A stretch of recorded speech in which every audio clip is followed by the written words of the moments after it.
Welcome. Today, we're diving into an important topic for anyone planning to travel abroad: Australian passport delays. Understanding these delays can make a significant difference for your travel plans. Let's explore some common reasons why delays happen, including high demand, incomplete applications, or even security checks that take longer than expected. Wondering how to check your application status? Visit the official Passport Services website, where you can enter your details to find out where your application stands. If you have questions or need assistance, it's essential to know how to effectively reach out to Passport Services. Be prepared with your application number and relevant details when you contact them. To avoid delays, make sure to apply for your passport well in advance. Double-check that all your documents are accurate and complete before submission. If you find yourself in a tight spot with urgent travel plans, you may need to apply for an emergency passport.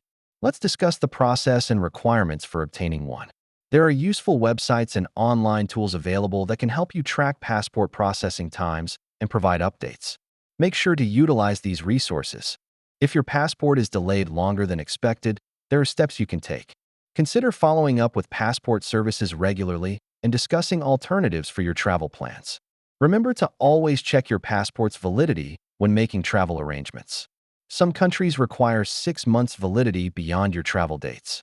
To wrap things up, being proactive is your best defense against passport delays. Stay informed, apply early, and keep track of your application status. Safe travels.